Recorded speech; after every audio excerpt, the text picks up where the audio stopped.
Hey guys, this is Trey, back with another video, and today I'm going to be giving you an update after the winter on my koi pond. So I'll talk to you more about that now. So this is my 2,000 gallon koi pond, and you can actually see the goldfish are out and about, and they're actually spawning right now. And the water looks a little cloudy. I'm not sure why. A couple minutes ago, or a couple days ago I should say, it was actually really clear. It was crystal clear. But now it's a little cloudy, which is fine. The water is perfectly fine. You can see my one koi fish, little baby, is back there. And just wanted to talk to you about the winter and how everything went. So this pond is around 30 inches deep. So I wasn't sure, a lot of people say, especially in New Jersey, you need to have a 3-foot deep koi pond, so 36 inches. So I was a little nervous about how that was gonna go, but all of the fish, besides one, survived. As some of you may know, Koi Boy did pass away, but that was not because of the cold. It was because of he got a disease. So that was something entirely different. And another goldfish did get a disease, but I have that one inside in the house right now, and he's doing perfectly fine. I cured him and I got him in time. So just wanted to talk to you about it. And I thought the pump broke right here in the skimmer. I thought it broke because one day the water was just shut off and the waterfall wasn't running, and the water and the pipe froze. So we thought that, and then we turned the pipe or the pump back on and it didn't run. So we thought the pump was broken and I'd have to spend another like $300, which I was getting a little nervous about because that's a lot of money, especially after doing this whole pond. So finally, then springtime comes around. My dad's like, you know what? Let's just turn it on. So I turned it on and it worked. As you can see, it's running perfectly fine. I think the power shorted, which then, cut the power to the pump, so the pump turned off. So the pump is completely fine.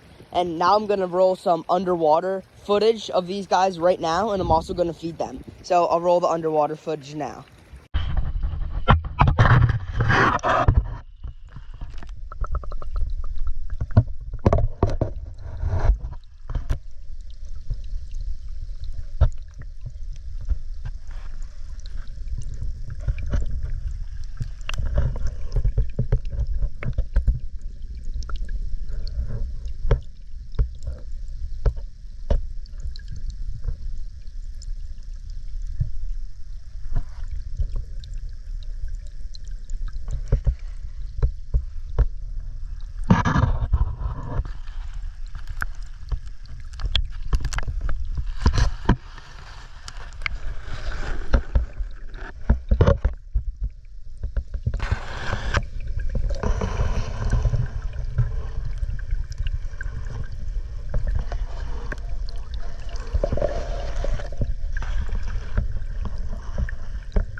So you can see I just threw some food in, and today's a little bit chilly, and they're actually, I think they're busy spawning right now, so I don't know how much they're gonna eat.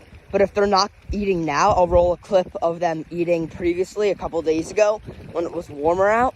But I hope you enjoyed that underwater footage, and you can see they're all spawning. So make sure you're subscribed, because maybe we'll have even more baby goldfish. And I'm probably not gonna save any this year just because I already have a lot of goldfish, and I saved 2 of them from last year. So I don't want to overpopulate the pond. That's actually probably why it's a little cloudy right now, because they're all stirring it up, swimming around. You can see again, the pond's doing really good.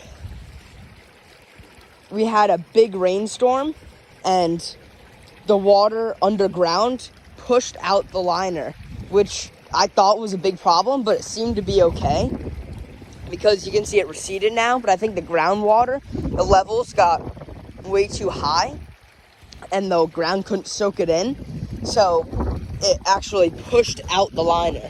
But again, it's okay. And I just wanted to give this video to update you guys about the pond. And again, I only lost 1 fish, and that was because of a disease, which I think is pretty good. And next time, now I know what to do when a fish is sick, just like my other goldfish. I was able to save it. So I'm gonna roll the underwater footage from them eating right now and actually see now. It took them a couple minutes to find the food, but I think they're starting to find it now.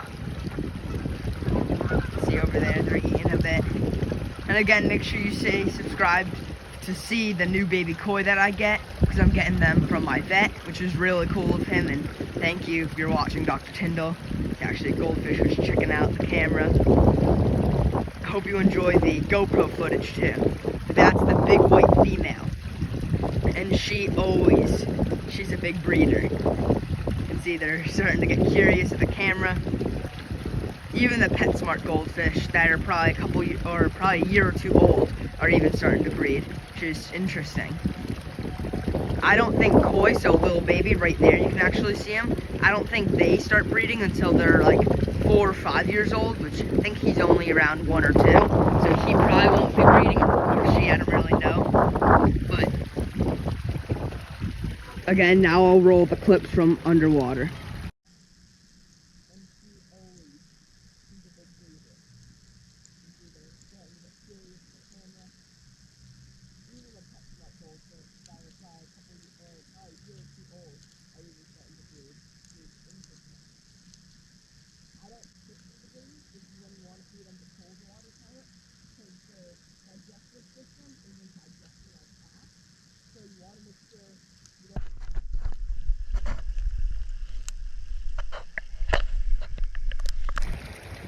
As they're eating, I wanted to let you guys know what type of food I'm feeding them. I'm feeding them these premium cold water Aquascape fish pellets, and when it's in like below, I believe 60 degrees, this is when you want to feed them the cold water pellets, because their digestive system isn't digesting as fast.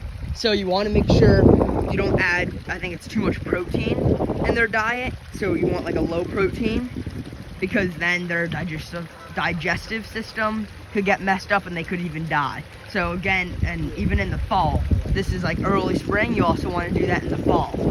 So I hope you enjoyed this video. That's going to be it for the video. Thank you for watching, and make sure you subscribe to see how this pond goes this year. Boil, evaporate, just get syrup right to your plate. Trying to find time, ain't got no time, not trying to look cool, just trying to run my business right out of high school.